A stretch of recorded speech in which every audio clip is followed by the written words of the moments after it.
বহু নাটকীয়তার পর অবশেষে আসন্ন ত্রয়োদশ জাতীয় সংসদ নির্বাচন উপলক্ষে 253টি আসন ভাগাভাগি চূড়ান্ত করেছে জামায়াত ইসলামের নেতৃত্বাধীন 11 দল। রাতে রাজধানীর ডিপ্লোমা ইঞ্জিনিয়ার্স ইনস্টিটিউটে এক ব্রিফিংয়ে আসন ভাগাভাগির বিষয়টি আনুষ্ঠানিক জানানো হয়। এতে জামায়াতের 179 আসনে প্রার্থী দেবে।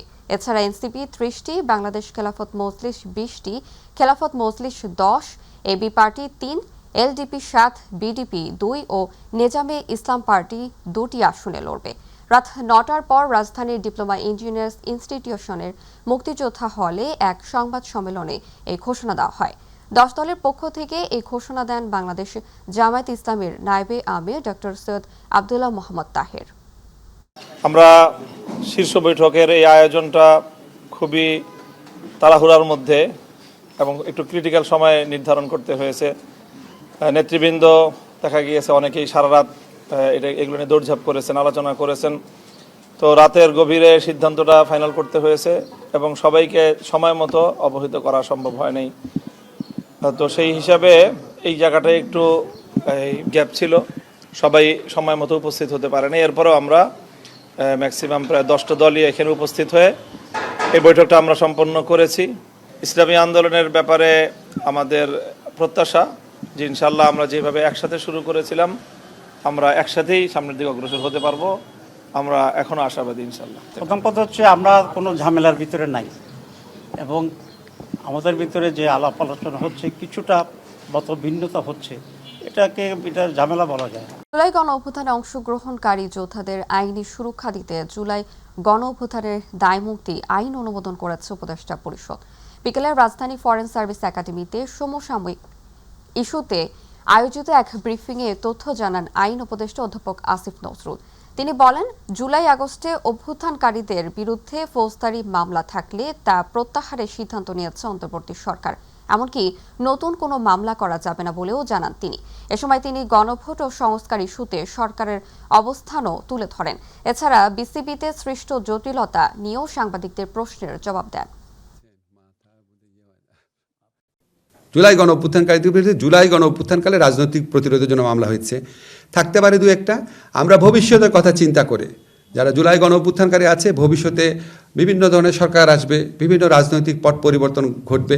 জুলাই গণ অভ্যুত্থানকারীদের প্রোটেকশন আমাদের নৈতিক দায়িত্ব। আজকে আমরা বাংলাদেশে যে মুক্ত বাতাস পাচ্ছি, গণতন্ত্র পাচ্ছি, হিউম্যান রাইটস পাচ্ছি, আমাদের এই সমস্ত কিছু হচ্ছে জুলাই গণ অভ্যুত্থানকারীদের আত্মত্যাগের ফসল। তাদের ভবিষ্যৎকে নিরাপদ রাখার চিন্তা থেকে মূলত এই কাজটা করা হয়েছে। ঢাকা ও পার্শ্ববর্তী এলাকায় আজ পরিষ্কার আকাশ সহ আবহাওয়া প্রধানত শুষ্ক থাকতে পারে বলে জানিয়েছে আবহাওয়া অফিস। শুক্রবার সকাল 7টা থেকে পরবর্তী 6 ঘন্টার জন্য দেওয়া আবহাওয়া পূর্বাভাসে তথ্য জানানো হয়েছে। পূর্বাভাসে বলা হয়, আবহাওয়া প্রধানত শুষ্ক থাকতে পারে। বাতাস উত্তর পশ্চিম দিক থেকে ঘন্টায় 5 থেকে 10 কিলোমিটার বেগে প্রবাহিত হতে পারে। দিনের তাপমাত্রা প্রায় অপরিবর্তিত থাকতে পারে। এদিকে রাজধানীর বাইরেও বিভিন্ন স্থানে আজ সূর্যের দেখা মিলেছে। উত্তরাঞ্চলেও কমেছে শীতের দাপট। দর্শক, আবহাওয়ার খবর জানাতে এই মুহূর্তে রংপুর থেকে যুক্ত হচ্ছেন প্রতিনিধি মাহমুদুল হাসান। মাহমুদুল, আজ উত্তরাঞ্চলে শীতের পরিস্থিতি আসলে কেমন দেখছেন? শীত আসলেই এই উত্তরাঞ্চলের মানুষ বলেন, পুরো দেশের মানুষ একেবারে প্রত্যাশিত যে সূর্যের দেখা সেটি কিন্তু অপেক্ষায় থাকে। সেই সূর্যের যে দেখা সেটি গতকাল থেকেই সকাল থেকেই কিন্তু মিলছে এবং যে সাধারণ মানুষের মাঝে যে কর্মচাঞ্চলতাটা সেটি কিন্তু আমরা ফিরে আসতে দেখেছি। এবং বিশেষ করে জানিয়ে রাখি যে যদিও বা রংপুর আবহাওয়া অফিস আজকে সকাল 7:30 নাগাদ যে তাদের যে আবহাওয়া অফিসের তথ্য মতে রংপুরে 12.5 ডিগ্রি সেলসিয়াস তারা তাপমাত্রা রেকর্ড করেছে এবং সর্বোত্তরের যে জেলা পঞ্চগড়ের তেঁতুলিয়ায় সেখানে 8.5 ডিগ্রি সেলসিয়াস তারা কিন্তু তাপমাত্রা নির্ধারণ করেছে। যদিও বা তাপমাত্রা যেটুকু রয়েছে এবং আজকে সকাল থেকে কাঙ্ক্ষিত সূর্যের দেখা মেলার পর থেকে কিন্তু আসলে আমরা দেখেছি যে যারা বিশেষ করে শ্রমজীবী মানুষ রয়েছে, কর্মজীবী মানুষ, তাদের মধ্যে কিন্তু কর্মচাঞ্চলতা ফিরে আসতে দেখেছি। এবং বিশেষ করে জানিয়ে রাখি, এখনও যে কুয়াশাচ্ছন্ন পুরো যদিও বা সূর্যের কাঙ্ক্ষিত দেখা থাকলেও যে কুয়াশা এখনও কিন্তু আসলে বোঝা যাচ্ছে যে কুয়াশা রয়েছে। এবং শীতের যে পারদ এটি আসলে যখনই সন্ধ্যা নামে এরপরে কিন্তু শীতের যে তীব্রতা এটি কিন্তু বাড়তে থাকে। এরপরে আমরা যদি বলি যে এই সময়টা যেহেতু আলু চাষের সময়, উত্তম সময়, এই সময়টা কিন্তু আমরা জানি যে যারা নতুন করে আলু লাগিয়েছেন এই শীত, তীব্র শীত এবং কুয়াশার কারণে কিন্তু আসলে অনেক যে আলু চাষি রয়েছে তারা কিন্তু অনেকটা ক্ষতির সম্ভাবনার মধ্যে পড়েছে। কারণটা হলো যে শীতে ছত্রাকজনিত বিশেষ করে পচাড়ি এই রোগগুলো কিন্তু সবচাইতে বেশি হয়ে থাকে আলুতে। এই কারণে কিন্তু আসলে চাষিরা খুবই বিপাকে পড়েছে। পাশাপাশি যারা বোরো ধান রোপণ করবেন তাদেরও বীজতলা কিন্তু এক ধরনের নষ্টের দিকে যাচ্ছে। যখন এই সূর্যের দেখা মেলে তখনই কিন্তু আসলে কৃষক বলেন এবং শ্রমজীবী মানুষ বলেন সব মানুষের মুখে কিন্তু আসলে হাসির ছাপ বোঝা যায়। কিন্তু যখনই শীতের তীব্রতা বাড়ে তখনই কিন্তু এই অঞ্চলের মানুষের জনজীবনে একেবারে চরম যে দুর্ভোগ সেটি কিন্তু নেমে আসে। এবং সর্বোপরি বলা যায় যে উত্তরের মানুষ আসলে সবচাইতে বেশি বলে রাখি যে উত্তরের যে মানুষ সেটি কিন্তু তারা যেটি বলে যে বিশেষ করে আমরা দেখেছি যে ছিন্নমূল যারা মানুষ রয়েছে বিশেষ করে রেল স্টেশন এবং চরাঞ্চলগুলো তিস্তা চর বেষ্টিত যে রংপুরের বিভিন্ন জায়গাগুলো রয়েছে সেখানে কিন্তু যে তীব্র এই শীতে যে আসলে গরম কাপড়ের যেটুকু প্রয়োজন ছিল সেই প্রয়োজনের তুলনায় কিন্তু যে কাপড় বিতরণগুলো হচ্ছে সেগুলো কিন্তু গরম কাপড় খুবই অল্প। এবং সেখানকার মানুষের সাথে কথা বলছি, তারা যেটি বলছেন যে আসলে এই শীতে অন্তত যখনই এই সূর্যের দেখা মেলে তখন কিন্তু শীতের যে প্রকোপটা কমে যায় এবং রাত্রে যে শীতের প্রকোপটা বাড়তে থাকে তখনই কিন্তু ছিন্নমূল মানুষদের যে জীবন কষ্ট সেটি কিন্তু আসলে ধীরে ধীরে বাড়তে থাকে। আসলে তারা যেটি প্রত্যাশা করছে যে সরকারের পক্ষ থেকে বিগত সময়ে যেভাবে শীতবস্ত্র বিতরণ হতো সেটি কিন্তু সেই তুলনায় এবারে খুব একটা মানে চোখে পড়েনি, এমনটাই কিন্তু আমরা দেখেছি। এবং সরকারের পক্ষ থেকে যেটি বিতরণ হচ্ছে সেটিও কিন্তু অল্প। তবে এই অঞ্চলের মানুষের যেটি প্রত্যাশা যে এই শীতার্ত মানুষদের পাশে যেন, যেহেতু এখনও শীত কিন্তু রংপুর অঞ্চলে 10 থেকে 12 ডিগ্রির ঘরে, এই কারণে কিন্তু এই অঞ্চলের মানুষের যে শীতের তীব্রতা এখনও কিন্তু রয়ে গেছে। এই কারণে তীব্র এই শীত নিবারণে যে গরম কাপড় সেটি যেন বিতরণ করা হয় এমনটা প্রত্যাশা কিন্তু এই অঞ্চলে রয়েছে। যেহেতু গতকালকেও আমরা সূর্যের যে কাঙ্ক্ষিত যে সূর্যের দেখা সেটি পেয়েছি, আজকে সকাল থেকেই যে সূর্যের দেখা রয়েছে এই কারণে সারা দেশের মানুষ বিশেষ করে আমরা রংপুর অঞ্চলের মানুষের মাঝে যে কর্মচঞ্চলতা সেটি কিন্তু ফিরে আসতে দেখেছি। এই ছিল লোপা রংপুর থেকে আজকের শীত নিয়ে সর্বশেষ পরিস্থিতি। মাহমুদুল, আপনাকে ধন্যবাদ। দর্শক, আবহাওয়ার সর্বশেষ খবর জানছিলাম রংপুর থেকে আমাদের প্রতিনিধির মাধ্যমে। রংপুরের বদরগঞ্জে হোমিওপ্যাথিক চেম্বার থেকে সংগ্রহ করা রেকটিফাইড স্পিরিট পান করে একের পর এক মৃত্যুর ঘটনা ঘটেছে। গত 3 দিনে এই ঘটনায় অন্তত 8 জনের মৃত্যু হয়েছে, আরও কয়েকজন গুরুতর অসুস্থ অবস্থায় চিকিৎসাধীন। রংপুর প্রতিনিধি মাহমুদুল হাসানের রিপোর্টে। রংপুরের বদরগঞ্জ উপজেলার শ্যামপুর এলাকা নেশার ভয়াল থাবায় শোকার আতঙ্কে স্তব্ধ পুরো জনপদ। হোমিওপ্যাথিক ঔষধালয় থেকে সংগ্রহ করা রেকটিফাইড স্পিরিট অ্যালকোহল পান করে গত 3 দিনে প্রাণ হারিয়েছেন অন্তত 8 জন। স্থানীয়রা বলছেন গেল রোববার রাতে একই এলাকার জয়নুল নামের এক মাদক ব্যবসায়ীর কাছ থেকে রেকটিফাইড স্পিরিট সংগ্রহ করে কয়েকজন একত্রে পান করেন। অল্প সময়ের মধ্যেই তারা সকলেই অসুস্থ হয়ে পড়েন। এরপর গোপনে চিকিৎসা নেন অনেকেই। এর মধ্যে প্রথমে মারা যান বদরগঞ্জ উপজেলার আলমগীর হোসেন, পরে সোহেল নামের আরও একজন।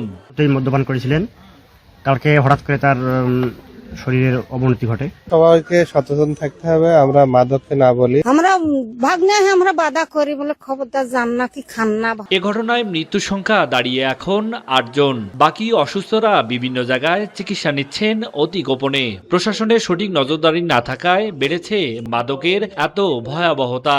এভাবে যদি মাদকের কারণেই যদি এভাবে মানুষ নষ্ট হয়ে যায় তাহলে সেটা একটু দেখারও দরকার, সরকার পক্ষকেও দেখা দরকার, আইন প্রয়োগ করা দরকার। প্রশাসন প্রতি সপ্তাহে একবার করে টহল দেয়, এলাকায় কখনো নিশা দ্রব্য ঢুকতে পারতো না। মাদক সেবন করে তাদেরকে অবিলম্বে মাদক ব্যবসায়ীকে গ্রেফতার করে থানায় সোপর্দ করেন, আইনের ব্যবস্থা করেন। পুলিশ বলছে ঘটনায় বদরগঞ্জ উপজেলায় 4 জন আর বাকিরা অন্য উপজেলায় মারা গেছেন। মাদক ব্যবসায়ীরা কোথা থেকে এসব মাদক সংগ্রহ করছে তা তদন্ত শেষে বলা যাবে বলে জানান পুলিশের এই কর্মকর্তা। পাইছি দেখে এটা তদন্ত চলছে, তদন্ত সাপেক্ষে পাওয়া যাবে। বেঁচে থাকলে তাদের থেকে তথ্যটা পাওয়া যাবে, একটু সময় দিতে হবে। তো মাহমুদুল হাসান, মাই টিভি, রংপুর। টাঙ্গাইলের ঘাটের উপজেলার বিভিন্ন এলাকায় সরিষার ফুলে মৌমাছির গুঞ্জনে ব্যস্ত সময় পার করছেন মৌচাষীরা। সরিষা আবাদ বাড়ায় একদিকে যেমন কমছে বিদেশি তেল আমদানির চাপ, অন্যদিকে স্থায়ীভাবে পূরণ হচ্ছে খাঁটি মধুর চাহিদা। টাঙ্গাইলের ঘাটাইল থেকে মোহাম্মদ রায়হান মিয়ার তথ্য ও চিত্রে বিস্তারিত জানাচ্ছেন তামান্না সাদিকা। টাঙ্গাইলের ঘাটাইল উপজেলার সদর ইউনিয়নের মোহনপুর গ্রামে সরিষার হলুদ ফুলের সমারোহ। এই ফুল থেকেই মধু সংগ্রহে ব্যস্ত দেশের বিভিন্ন জেলার মৌচাষীরা। বর্তমানে স্থানীয়ভাবে 4 থেকে 5 জন মৌচাষী সরাসরি এই পেশার সঙ্গে যুক্ত থাকলেও সরিষা মৌসুম এলেই দেশের বিভিন্ন জেলা থেকে প্রতি বছর অভিজ্ঞ মৌচাষী এখানে অস্থায়ীভাবে মৌবক্স স্থাপন করেন। 4টা সোর্স আমরা সরষে মধু সংগ্রহ করতে পারি। প্রথম সোর্স হলো মাঘী সরিষা, যেখানে আছি। দ্বিতীয় সোর্স হলো ধনিয়া কালো জিরা। তৃতীয় সোর্স হলো লিচু। চতুর্থ সোর্স হলো সুন্দরবন। প্রায় সপ্তাহে হয়তো একটা হারভেস্ট করা যায় একবার সপ্তাহে, কিন্তু এখানে আমরা এই পর্যন্ত 2বার সংগ্রহ করতে পারছি। আর সরিষা ক্ষেতের পাশে সারিবদ্ধভাবে রাখা বাক্সগুলো থেকে হাজার হাজার মৌমাছি উড়ে গিয়ে ফুল থেকে মধু সংগ্রহ করে আবার ফিরে আসে নিজ নিজ বক্সে। বর্তমানে প্রতি কেজি মধু বিক্রি হচ্ছে 400 থেকে 600 টাকা দরে। তাই সরিষা ফুল থেকে প্রাকৃতিকভাবে ভালো মধুই তৈরি করছে মৌমাছিরা। যদিও দুর্যোগের কারণে খুব একটা মধু সংগ্রহ করতে পারে না, এরপরেও দেখতেছি ভালো মধুর জন্য অনেক দূর দূরান্ত থেকে মানুষ আসে এবং সংগ্রহ করে। আমরা অনেক দূর থেকে আসছি। এখানে এই গ্রামের নাম রয়েছে মোহনপুর গ্রাম। এখানে মধুর অনেকগুলা চাক বসাইছে। শুনলাম যে এখানে মধুগুলো খুব সুস্বাদু। কৃষি বিভাগ বলছে মৌচাষ শুধু মধু উৎপাদনেই নয়, ফসলের ফলন বাড়াতেও গুরুত্বপূর্ণ ভূমিকা রাখছে। ঘাটাইল উপজেলায় এবছর 4600 হেক্টর জমিতে সরিষার আবাদ হয়েছে। এবছর আমাদের ঘাটাইল উপজেলায় 850টি মৌ বক্স বসেছে। এ পর্যন্ত 2 টনের উপর মধু হারভেস্ট হয়েছে। আমরা চাষিদের মুখে যেটা শুনলাম, 4.5 টনের মতো তাদের আহরণ করার জন্য তারা আশাবাদী, এবং মধুর দামও বেশ ভালো। চলতি মৌসুমে ঘাটাইল উপজেলার প্রায় 4600 হেক্টর জমিতে সরিষা আবাদ হয়েছে। ফলন ভালো হওয়ায় উপজেলার বিভিন্ন এলাকায় মধু আহরণও হচ্ছে আশানুরূপ। তামান্না সাদিকা, মাই টিভি নিউজ ডেস্ক। বাজারে শীতের সবজি ও দেশি মাছের সরবরাহ ভালো থাকায় ডিমের চাহিদা কমেছে। ফলে 1 ডজন ডিমের দাম 10 টাকা কমে এখন 110 টাকায় বিক্রি হচ্ছে। তবে ডিমের দাম কমলেও মুরগির দাম আগের দামে স্থিতিশীল রয়েছে। ফুলকপি ও লাউয়ের দাম বাড়তি। সপ্তাহ 2 আগে ঘন কুয়াশার কারণে সরবরাহ কমায় এই দুটির দাম বেড়ে গিয়েছিল। এখনও প্রতিটি ফুলকপি 50 থেকে 60 টাকা এবং লাউ 80 টাকার বেশিতে বিক্রি হয়। এদিকে বাজারে নতুন চাল আসতে শুরু করায় এই ধরনের চালের দাম কিছুটা কমেছে, যদিও পুরনো চাল উচ্চ দামে স্থিতিশীল রয়েছে।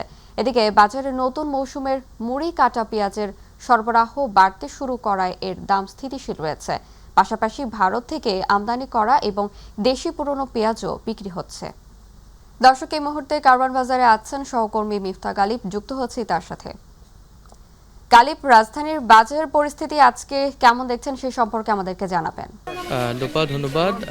সাপ্তাহিক ছুটিকে ঘিরে আসলে কর্মজীবী শ্রমজীবীরা বরাবরই ছুটে আসেন রাজধানীর সর্ববৃহৎ কারওয়ান বাজারে। আসলে আমরা যদি আপনাকে একটু আপনার মাধ্যমে দর্শকদেরকে জানাতে চাই যে গত সপ্তাহ থেকে এই সপ্তাহে মোটামুটি শাকসবজির দাম কিছুটা নিয়ন্ত্রণে আছে এবং মানুষের ক্রয় ক্ষমতার মধ্যে আছে। তবে আসলে বেড়েছে চালের দাম, বিশেষ করে বেশ কয়েকটা সপ্তাহ ধরে আসলে মূলত চালের বাজারে অস্থিরতা কিছুটা লক্ষ্য করা যাচ্ছে। বিশেষ করে পোলাও চালের দাম বেড়ে গিয়েছে অনেক। এছাড়া মিনিকেট, পাইজাম প্রত্যেকটি চালের দামই মোটামুটি 1 থেকে 2-3 টাকা থেকে 5 টাকা চালের দাম বেড়েছে। এছাড়া আজকে আমরা যারা বাজারে এসে দেখতে পেলাম যে ব্রয়লার মুরগির দাম বেড়েছে। ব্রয়লার মুরগির দাম গত সপ্তাহে যেটি 170 টাকা ছিল সেটা এখন 180 টাকা বিক্রি হচ্ছে। গত সপ্তাহে দেশি মুরগি যেটা সেটি গত সপ্তাহে 270 টাকা ছিল, সেটি এখন 280 টাকা। এইভাবে প্রত্যেকটা মুরগিতেই আসলে 10 টাকা করে বেড়েছে। তবে আমরা বাজারে এসে ক্রেতাদের সাথে কথা বলে যা বুঝতে পারছি যে আসলে চালের বাজারে আসলে অস্থিরতার কারণে তারা একটা অস্বস্তি ফিল করছে। তো আমরা এই মুহূর্তে একজন বিক্রেতাকে একটু কানেক্ট করতে চাইবো, একজন বিক্রেতার সাথে জানতে চাইবো যে আসলে এই যে বেশ প্রায় 1-1.5 মাস ধরে আসলে চালের বাজারে একটা অস্থিরতা কাজ করছে। এই চালের বাজারে আসলে অস্থিরতা কেন এবং প্রত্যেকটা কোন চালের দাম আসলে বেড়েছে একটু যদি আমাদেরকে জানান। প্রতি কেজি পোলাও চালে 15 থেকে 16 টাকা বাড়তি। পুরানটা নতুন যে চালটা আসছে ওটা আগের রেটে আছে, বর্তমানে 127-28 টাকা পড়তেছে পোলাও চাল। আর পুরান পোলাও চাল প্রতি কেজিতে 15 থেকে 16 টাকা বাড়তি, এবং প্রতি কেজি মিনিকেটে 4 থেকে 5 টাকা বাড়তি। প্রতি কেজি 28-এ 2 থেকে 3 টাকা বাড়তি। প্রতি কেজি নাজির চালে 8 থেকে 10 টাকা বাড়তি। তো আসলে আপনারা বিক্রেতা, আবার আপনারা দিন শেষে চাল কিনে খেতে হয়, তো আসলে এই যে চাল যে এই যে দাম বাড়ার কারণে আসলে নিম্নবিত্ত এবং মধ্যবিত্ত যে পরিবারগুলো, এগুলোতে আসলে কেমন প্রভাব পড়ে? এটা প্রভাব পড়ছে অনেক, এগুলা যারা নিম্নবিত্ত এদের বেশি প্রভাব পড়ে, আর মধ্যবিত্তরা তো পড়ে, কিন্তু আর নিম্নবিত্তরা সবচেয়ে বেশি প্রভাব পড়তেছে, কারণ এদের আয় অনুসারে তাদের ক্রয় ক্ষমতাটা বর্তমানে নাই। এই ক্রয় ক্ষমতা তাদের আয়ত্তের বাইরে বর্তমানে চলতেছে। এই আসলে একজন বিক্রেতা জানাচ্ছিলেন, তিনিও আসলে দিন শেষে বিক্রেতা, আবার তিনি দিন শেষে আসলে চাল ডাল সহ যেসব নিত্য প্রয়োজনীয় পণ্য, এই পণ্য তিনি তার পরিবারের কাছে নিয়ে যান, তারা সেভাবে আসলে তার জীবনমান আসলে রক্ষা করে। তো আসলে আর একটু যদি আমরা জানাতে চাই যে মাছ মাংসর দাম মোটামুটি স্থিতিশীল রয়েছে, তবে সবজির দাম কিছুটা তুলনামূলক কম, যার কারণে আসলে নিম্নবিত্ত এবং মধ্যবিত্তরা কিছুটা স্বস্তি ফিল করছে। তারপরেও বেশ কয়েকজন জানাচ্ছিলেন যে গত যে শীত ছিল, গত বছরগুলোতে যে শীত ছিল, সেই শীতে আর সবজির দাম যেরকম কমেছে, এখন আসলে সেরকম আসলে কমেনি। বিশেষ করে টমেটো, লাউ, শসা, এই কয়েকটি সবজির দাম এখনও বাজারে কিছুটা বাড়তি। এছাড়া আসলে আমি যদি লোপা আরেকটু যদি জানাতে চাই, তেলের দাম যে বেড়েছে, তেলের দাম এখনও কমেনি, এবং পেঁয়াজের দাম এখনও আসলে মানুষের একেবারে ক্রয় ক্ষমতার মধ্যে আসেনি। তো লোপা, এই ছিল রাজধানী কারওয়ান বাজার থেকে আজকের মতো বাজার পরিস্থিতি। লোপা। গণ অধিকার পরিষদের সভাপতি নুরুল হক নূর বলেছেন, বাংলাদেশের মানুষের গণতান্ত্রিক অধিকার আদায়, স্বাধীনতা ও সার্বভৌমত্ব রক্ষা, ভিন দেশে আধিপত্যবাদ থেকে দেশকে মুক্ত করার লক্ষ্যে তারেক রহমান 17 বছর বিদেশে নির্বাসিত থেকেও গণ অধিকারের সাথে একাত্মতা পোষণ করায় তাকে ও বিএনপিকে নেতৃত্বে রেখে আন্দোলন করা হয়। সে সময় তিনি ঘোষণা দিয়েছিলেন, আন্দোলনে মিত্রদের সাথে নিয়ে নির্বাচন করবেন এবং একটি জাতীয় সরকার গঠন করবেন। 31 দফা শুধু বিএনপির একার নয়, যুগপৎ আন্দোলনের সকল দলের সমর্থিত একটি দলিল, যার মধ্যে জুলাই সনদের অধিকাংশ কথা আছে। পটুয়াখালীর 10 মিনা উপজেলা বিএনপির সভাপতি হাই পঞ্চায়েতের সভাপতিত্বে হাই স্কুল মাঠে অনুষ্ঠিত বিএনপির সাবেক চেয়ারপারসন মরহুমা বেগম খালেদা জিয়ার রুহের মাগফিরাত কামনায় মিলাদ ও দোয়া মোনাজাত অনুষ্ঠানে প্রধান অতিথির বক্তব্যে তিনি কথা বলেন। তারেক রহমান, আমরা গুলশান অফিসে যাই, বিভিন্ন সময় দেখা সাক্ষাৎ হয়, তার চোখের ভাষা, মুখের ভাষা বুঝে আমরা মাঝে মাঝে ব্যথিত হই যে বর্তমানে দলকে কিভাবে শৃঙ্খলে রাখা যায়, দলের বিজয় সুনিশ্চিত করা যায়, সেটি নিয়ে তিনি যেভাবে দিনরাত কাজ করছেন, কর্মীদেরকে, নেতাদেরকে ডেকে নিয়ে কথা বলছেন। সেখানে দুই একজন নেতা যদি দলের নেতাকে অমান্য করে, তার সিদ্ধান্তের বাইরে গিয়ে দলকে চ্যালেঞ্জ করে, নেতৃত্বকে চ্যালেঞ্জ করে, কোন নেতা, কোন কর্মী প্রকৃত অর্থে সেটা পারে না, হওয়া উচিত না। গাজীপুরের টঙ্গীতে সাবেক প্রধানমন্ত্রী ও বিএনপির চেয়ারপারসন মরহুমা বেগম খালেদা জিয়ার রুহের মাগফিরাত কামনায় মিলাদ ও দোয়া মাহফিল অনুষ্ঠিত হয়েছে। ডক্টর সজীব খানের আয়োজনে মাহফিলে প্রধান অতিথি ছিলেন টঙ্গী পশ্চিম থানা বিএনপির সাবেক সভাপতি মাহবুবুল আলম শুকুর। আরও উপস্থিত ছিলেন টঙ্গী পশ্চিম থানা বিএনপির আহ্বায়ক প্রভাষক বশির উদ্দিন, সদস্য সচিব ভিপি আসাদুজ্জামান নূর, মহানগর ছাত্রদলের সাধারণ সম্পাদক মাহমুদুল হাসান মিরন সহ অন্যান্য নেতৃবৃন্দ ও এলাকাবাসী। মাহফিলে শহীদ প্রেসিডেন্ট জিয়াউর রহমান ও মরহুমা বেগম জিয়ার রুহের মাগফিরাত কামনা সহ দেশ ও জাতির মঙ্গল কামনায় বিশেষ দোয়া করা হয়। সংবিধানের বিশেষ কিছু ধারায় পরিবর্তন এখন সময়ের দাবি বলে মন্তব্য করেছেন প্রধান উপদেষ্টার বিশেষ সহকারী অধ্যাপক আলী রিয়াজ। তিনি বলেন, এই সংবিধানের দোহাই দিয়ে একসময় সংবিধানের কিছু ধারায় পরিবর্তন এখন সময়ের দাবি বলে মন্তব্য করেছেন প্রধান উপদেষ্টার বিশেষ সহকারী অধ্যাপক আলী রিয়াজ। তিনি বলেন, সংবিধানের অপব্যবহার করেই একসময় ফ্যাসিবাদ প্রতিষ্ঠা করা হয়েছিল, তাই সেই ব্যবস্থার পরিবর্তনে আসন্ন গণভোটে হ্যাঁ ভোট জরুরি। চট্টগ্রাম জেলা স্টেডিয়ামে গণভোটের প্রচারে আয়োজিত বিভাগীয় ইমাম সম্মেলনে তিনি এসব কথা বলেন। জুলাই জাতীয় সনদ কোনো অবস্থাতেই 1971 সালের মুক্তিযুদ্ধের ইতিহাসকে বাতিল করার কথা বলেনি। রাজনৈতিক দলগুলো একমত হয়নি, সেই বিষয়ে কোনো উল্লেখই নাই। একইভাবে বিসমিল্লাহ বাদ দেওয়ার ব্যাপারে জুলাই জাতীয় সনদে কোনো রকম উল্লেখ নাই। গণভোটে সেই প্রশ্ন করা হয় নাই। যারা বলছেন তারা হয় অনিচ্ছাকৃতভাবে ভুল বলছেন, ভুল বোঝার কারণে ভুল বলছেন, অথবা অন্য কোনো কারণে তারা ভুল বলছেন। আমি আশা করি যে তারা এই ভুল বুঝতে পারবেন, তাদের অবস্থান সঠিক করবেন, যদি না অন্য উদ্দেশ্য থাকে। শরীয়তপুর জেলার সদর উপজেলার বিনোদপুর ইউনিয়ন বিএনপির উদ্যোগে সাবেক প্রধানমন্ত্রী বেগম খালেদা জিয়ার রুহের মাগফিরাত কামনায় মিলাদ ও দোয়া অনুষ্ঠিত হয়েছে। বিনোদপুর ইউনিয়ন বাজার মাঠে আয়োজিত মিলাদ ও দোয়া অনুষ্ঠানে জেলা বিএনপির সাধারণ সম্পাদক সর্দার এ.কে.এম. নাসির উদ্দিন কালোর নেতৃত্বে এবং ইউনিয়ন বিএনপির সভাপতি আফজাল হোসেন হাওলাদারের সভাপতিত্বে ও সাধারণ সম্পাদক মাস্টার শাহীন মাতবরের পরিচালনায় অনুষ্ঠানে প্রধান অতিথি হিসেবে উপস্থিত ছিলেন শরীয়তপুর ১ আসনের ধানের শীষের মনোনয়ন প্রার্থী সাইদ আহমেদ আসলাম।